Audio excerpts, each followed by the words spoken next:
Namaskar. At present, we are studying the Aravali Development Program of Rajasthan, which has been implemented by the Government of Rajasthan in collaboration by the Central Government of India. In our previous e-videos, we studied some of the aspects of this program, and today we will study about the implementation of this program. हम अरावली विकास कार्यक्रम का अध्ययन कर रहे हैं, जो कि हमारे राजस्थान राज्य की सरकार केंद्रीय सरकार के हिल डेवलपमेंट प्रोग्राम के अंतर्गत अरावली पर्वतीय प्रदेश के विकास के लिए चला रही है। हमने अपने पिछले कुछ ई वीडियोज़ में अरावली विकास कार्यक्रम के कुछ डिफरेंट एस्पेक्ट्स का अध्ययन किया और आज के हमारे ई वीडियो में हम अरावली पर्वत विकास कार्यक्रम के क्रियान्वयन के संबंध में या इम्प्लीमेंटेशन के संबंध में अध्ययन करेंगे। भारत की केंद्र सरकार द्वारा पहाड़ी क्षेत्रों के संतुलित विकास के लिए 5वीं पंचवर्षीय योजना से पहाड़ी क्षेत्र विकास कार्यक्रम प्रारंभ किए गए। हिल डेवलपमेंट प्रोग्राम्स प्रारंभ किए गए। इन कार्यक्रमों के अंतर्गत पश्चिमी घाट, हिमालय पर्वत, नीलगिरी की पहाड़ियों के लिए विकास कार्यक्रम चलाए गए थे। राजस्थान का अरावली प्रदेश इसके अंतर्गत नहीं था, पर राजस्थान की राज्य सरकार भी अरावली क्षेत्र के विकास के लिए स्पेसिफिक प्रोग्राम्स चाहती थी और इसीलिए 1986 में भारत सरकार ने भारत के सर्वेयर जनरल की अध्यक्षता में एक विशेषज्ञ ग्रुप नियुक्त किया और उसके अंतर्गत अरावली पहाड़ियों को भी इंक्लूड किया गया। तो राजस्थान राज्य की सरकार भी अरावली पर्वतीय क्षेत्र के लिए इसी प्रकार के कार्यक्रम चलाने हेतु प्रयासरत थी और 1986 में भारत सरकार ने राजस्थान के अरावली पर्वतमाला क्षेत्र को भी अपने सर्वेयर जनरल की अध्यक्षता में जो विशेषज्ञ ग्रुप नियुक्त किया गया था उसके द्वारा इस अरावली पर्वतमाला के क्षेत्र को भी इस कार्यक्रम के that is hill development programme के अंतर्गत इंक्लूड किया। अरावली पर्वत भौतिक प्रदेश का जो एरिया हिल डेवलपमेंट प्रोग्राम के अंतर्गत लिया गया, उसमें राजस्थान के 16 जिलों के 120 खंडों का एरिया सम्मिलित था और यह जो टोटल एरिया जो इस अरावली डेवलपमेंट प्रोग्राम के अंतर्गत लिया गया वह था 29,661 स्क्वायर किलोमीटर। ये जो 29,661 स्क्वायर किलोमीटर का एरिया था वह अरावली पर्वत विकास कार्यक्रम के लिए चिन्हित किया गया।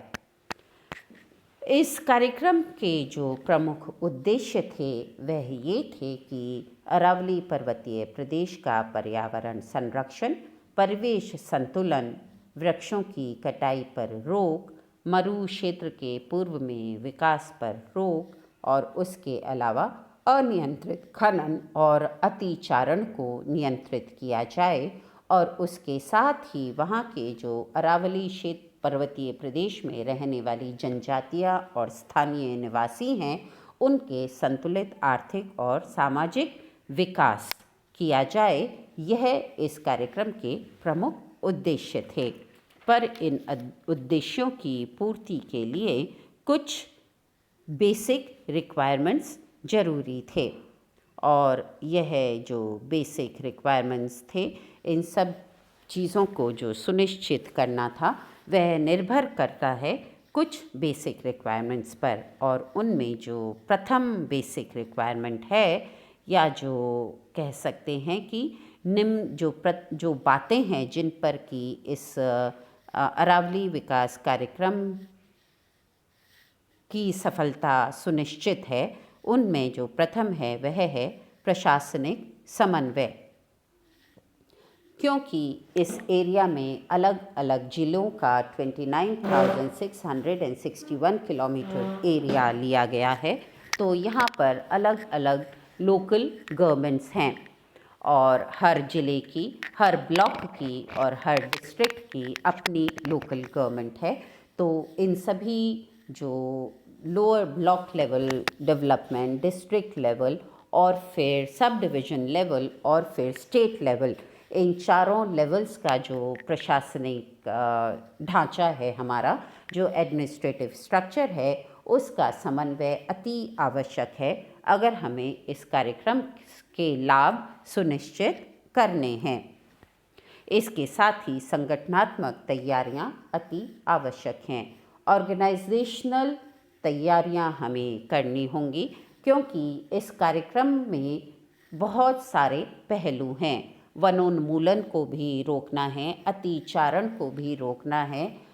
अनियंत्रित खनन को भी रोकना है, कृषि का विकास करना है, सामाजिक सुविधाओं का विकास करना है और लोगों की आर्थिक स्थिति को भी हमें वृद्धि करनी है। तो अगर इतने सारे एस्पेक्ट्स को हम साथ लेकर के चल रहे हैं, तो ज़रूरी है कि क्रियान्वयन करने के लिए इस कार्यक्रम को जब नियोजित किया जाए, जब प्लान बनाया जाए, तो उसको किस तरीके से इम्प्लीमेंट किया जाएगा, किस तरीके से क्रियान्वित किया जाएगा, उसके लिए संगठनात्मक तैयारियां की जाएं। हमें ऑर्गेनाइजेशनल प्लानिंग करनी होगी।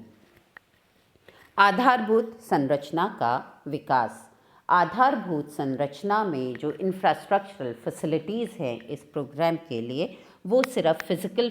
फैसिलिटीज़ ही नहीं हैं, जैसे कि यातायात की सुविधाएं उपलब्ध कराना, या अगर हमें वन विकास करना है तो उस क्षेत्र में हमें किस प्रकार के पेड़ों का विकास करना है, उन पेड़ों के लिए हमें बीज उपलब्ध कराने होंगे। वहाँ पर उन पेड़ों को लगाने के लिए जो ह्यूमन पावर चाहिए और जो औज़ार चाहिए वो उपलब्ध कराने होंगे। और उसके साथ ही जब पौधे लगा दिए जाएं, बीजारोपण कर दिया जाए, उसके बाद उन पौधों को संभालने के लिए, उन पौधों में जल डालने के लिए और उन पौधों की सुरक्षा करने के लिए अतिचारण से या अन्य प्रकार के डिस्ट्रक्शन से उन्हें बचाने के लिए भी हमें संरक्षण के लिए तैयारियां करनी होंगी।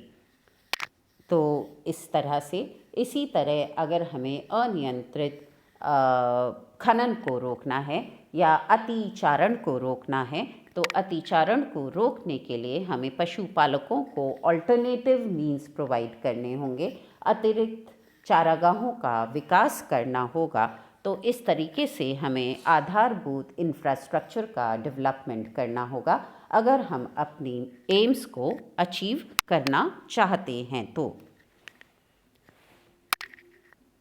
वित्तीय एवं भौतिक संसाधनों की उपलब्धता। हमें वनोन्मूलन को रोकने के लिए वृक्ष लगाने हैं, उसके लिए बीज चाहिए, उसके लिए औज़ार चाहिए, उसके लिए जल चाहिए, उसके लिए मैन पावर चाहिए। तो इस सभी के लिए हमें कैपिटल रिक्वायर्ड होगा। इसी तरीके से पशुओं के लिए चारागाह का विकास करना है तो हमें मैन पावर रिक्वायर्ड होगा। इसी तरीके से क्षेत्र का आर्थिक विकास अगर हमें करना है, शिक्षा प्रदान करनी है, स्वास्थ्य सुविधाएं प्रदान करनी है, तो स्कूल बनाने होंगे, हॉस्पिटल्स बनाने होंगे, रोड्स बनानी होंगी और इन सभी के लिए भौतिक संसाधनों एवं वित्तीय संसाधनों की आवश्यकता पड़ेगी। पूंजी की उपलब्धता हमें सुनिश्चित करनी होगी और इस पूंजी की उपलब्धता के लिए हमें प्रशासनिक और संगठनात्मक तैयारियां करनी होंगी और वो इस तरीके से करनी होंगी कि हम जब हमारे प्लान को क्रियान्वित करें तो वो प्लान के पूरे ड्यूरेशन में, वो प्लान 1 साल का है कि 6 महीने का है कि 5 साल का है, उस पूरे टाइम पीरियड में जब जब रिक्वायर्ड हो तब तब हमें वो भौतिक संसाधन और वो वित्तीय संसाधन ईजिली उपलब्ध हो सके। वह कार्यक्रम या वह योजना इन वित्तीय और भौतिक संसाधनों की अनुपलब्धता के कारण रुके नहीं। तो ये प्रशासनिक जो तालमेल हमें बिठाना होगा वह ज़रूरी है अगर हमें अरावली विकास कार्यक्रम को सही से सफल बनाना है। तो तकनीकी और प्रौद्योगिकी की उपलब्धता सुनिश्चित करना, स्थानीय जो संसाधन हैं, स्थानीय रूप से जो संसाधन उपलब्ध हैं उनके अकॉर्डिंग उद्योगों का विकास करना, लोगों को शिक्षित करना, वहाँ के लोगों को ये बताना कि वो नई तकनीक का उपयोग करें। तो इन सब चीज़ों के लिए लेटेस्ट तकनीक और प्रौद्योगिकी वहाँ के निवासियों को और वहाँ के वर्कर्स को उपलब्ध हो, ये भी सुनिश्चित करना होगा। तभी यह कार्यक्रम ढंग से हो सकेगा। और यह सुनिश्चित करने के लिए ज़रूरी है कि प्रशासनिक और संगठनात्मक तैयारियां और तालमेल सुचारू रूप से और अच्छी तरह से हो, जिससे कि ब्लॉक लेवल से लेकर के डिस्ट्रिक्ट लेवल तक तकनीकी संसाधनों, प्रौद्योगिक संसाधनों, भौतिक संसाधनों और वित्तीय संसाधनों की उपलब्धता सुनिश्चित की जा सके। इसके साथ ही जो सबसे ज़रूरी फैक्टर होता है किसी भी क्षेत्र के विकास कार्यक्रमों के सफल क्रियान्वयन के लिए, वह है उस क्षेत्र के स्थानीय लोगों की सक्रिय भागीदारी।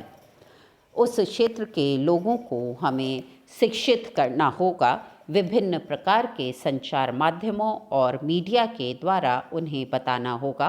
कि अगर वो इन कार्यक्रमों में सहयोग करेंगे, इन कार्यक्रमों को अपनाएंगे और इन कार्यक्रमों के अनुसार वर्क करेंगे तो उन्हें इससे क्या लाभ होंगे। और उन्हें इस तरीके से जब हम शिक्षित करेंगे कि उनकी जो गतिविधियां हैं, जैसे अतिचारण या अतिरिक्त खनन या कि अतिरिक्त जो अनडिसाइडेड पेड़ों की कटाई हो रही है, ये हमें बताना होगा उन्हें कि इन सब चीज़ों से उन्हें क्या नुकसान हो रहा है, उनके क्षेत्र के पर्यावरण पे क्या इल इफ़ेक्ट्स पड़ रहे हैं। और साथ ही कि अगर हम ये कार्यक्रम करेंगे, जैसे कि वृक्षारोपण करेंगे, चारागाह का विकास करेंगे, अगर हम यातायात के साधनों का विकास करते हैं, या कि हम जो स्वास्थ्य सुविधाएं हैं और शिक्षा जैसी सुविधाएं हैं, या कि तकनीकी सेंटर्स हम खोलते हैं, तो हमें वहाँ के भूमि उपयोग में भी परिवर्तन लाना होगा। हमें वहाँ के जो निवासी हैं उनकी भूमि को अवाप्त करना होगा, और जब हम उनकी भूमि अवाप्त करेंगे तो हमें उन्हें ऑल्टरनेटिव लैंड भी प्रोवाइड करनी होगी। तो ये सब हमें उन वहाँ के लोगों को समझाना होगा, और यह प्रशासनिक तालमेल के द्वारा ही कि अगर हम किसी की लैंड का भूमि उपयोग अगर चेंज करते हैं तो उसको ऑल्टरनेटिव लैंड हम प्रोवाइड कर रहे हैं, या कि उसको उस लैंड का मुआवजा दे रहे हैं, या उस लैंड की प्राइस उसको पे कर रहे हैं, तो वो हम उसको सही तरीके से समझा सकें वहाँ के स्थानीय निवासियों को कि अगर हम इस लैंड यूज़ में चेंज कर रहे हैं तो इस लैंड यूज़ में जो हम भूमि उपयोग में हम जो चेंज कर रहे हैं, उनकी भूमि को लेकर के उस भूमि पर हम स्कूल बना रहे हैं, हॉस्पिटल बना रहे हैं, या कि कोई यातायात साधन डेवलप कर रहे हैं, या उसे कृषि या उद्योग के लिए यूज़ कर रहे हैं, तो इससे उन स्थानीय लोगों को क्या अच्छी बात होगी, उनको क्या लाभ होंगे। जब तक हम उन्हें ये नहीं बताएंगे, स्थानीय लोगों की हमें सक्रिय भागीदारी नहीं मिलेगी। और किसी भी प्लान और प्रोजेक्ट के सफलतापूर्ण क्रियान्वयन के लिए बहुत आवश्यक है कि स्थानीय लोग उसको एक्सेप्ट करें और वो उसमें सक्रिय भागीदारी निभाएं। इसके साथ साथ ही सरकारी संरक्षण एवं सहयोग, राजनीतिक जो फैक्टर्स होते हैं, पॉलिटिकल फैक्टर्स आजकल बहुत इम्पॉर्टेंट फैक्टर्स हैं। सरकार क्या सोचती है, सरकार की क्या नीतियां हैं, सरकार की क्या पॉलिसीज़ हैं, उसके अकॉर्डिंग ही वो उस क्षेत्र के लिए नीतियाँ निर्धारित करती है और उसकी डिसाइड की हुई नीतियों के अकॉर्डिंग ही जो प्रशासनिक स्ट्रक्चर होता है, जो एडमिनिस्ट्रेटिव स्ट्रक्चर होता है उस देश का और उस क्षेत्र का या उस प्रदेश या उस राज्य का जो प्रशासनिक ढांचा होता है, वो अपनी सरकार की नीतियों के क्रियान्वयन के लिए काम करता है। तो हम जो प्लान्स और पॉलिसीज़ अरावली रीजन के लिए बनाते हैं, उसको संरक्षण और सहयोग अगर सरकार द्वारा मिलेगा तो वह उसके सफलतापूर्व और क्रियान्वयन के लिए एक अच्छा और ज़रूरी कदम होगा। तो इस तरीके से हमने देखा कि ये कुछ फैक्टर्स हैं जो कि बहुत ज़रूरी हैं हमारे अरावली डेवलपमेंट प्रोग्राम के क्रियान्वयन के लिए, और अगर इन फैक्टर्स का सहयोग हमें मिलता है, ये सारे फैक्टर्स को हम इम्प्लीमेंट करने के दौरान काम में लेते हैं, तो यह सुनिश्चित है कि अरावली क्षेत्र का विकास के लिए हम जो अरावली डेवलपमेंट प्रोग्राम का क्रियान्वयन करते हैं तो वो एक बहुत सक्सेसफुल प्रोग्राम होगा। So if we provide the basic requirements of administration and political understanding, then it is sure that we will get the required benefits from the Aravali Development Program, and the Aravali Development Program is sure to be a successful program. Thank you.